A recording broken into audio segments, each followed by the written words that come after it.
I think most people know the legend of how Rome started, which was with Romulus and Remus, the two brothers, the fight to the death, and then the founding of Rome. But who exactly was the mother? In the legend, it's said to be a wolf, but who was the real mother of the brothers? That's a great question. It's not one we often talk about. So Romulus and Remus are two twins born of a princess called Rhea Silva, whose uncle at the time had usurped the throne. Now the problem is that Rhea Silva was a Vestal Virgin. If you know about Vestal Virgins, you know that they are virgins, which is a bit of a problem because she's pregnant with twins. But the way she explains this is that she is actually, the conception of the twins happens through the god Mars. It's a divine conception, much like the story in Christianity, of course, of Jesus. Unfortunately, because the king doesn't want the rightful heirs, he has them put in a basket and or instructs a soldier to kill them.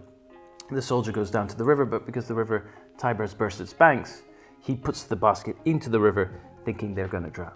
But much like the story of Moses, the babies float and they catch a fig tree, which is when they're found by the wolf, and the she-wolf raises them and becomes one of the sort of most iconic symbols of Rome, which is the she-wolf with the baby suckling that you can see everywhere on the local football or soccer team. You can see it on the police cars, but you can see it on the Capitoline Hill in a beautiful statue.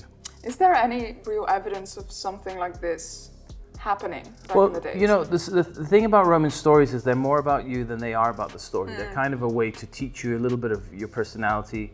So there's two versions, because if you passed on the main street, the Via Sacra at night, you would hear a familiar sound, which is a wolf whistle.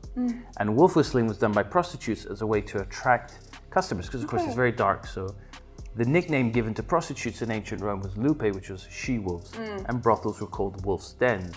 So of course, when you take the story of Romulus and Remus and the famous symbol, the question is, did a she-wolf really find them and take them to a wolf's den, or did a prostitute find them and take them to a brothel? Okay. And the answer is, well, up to you.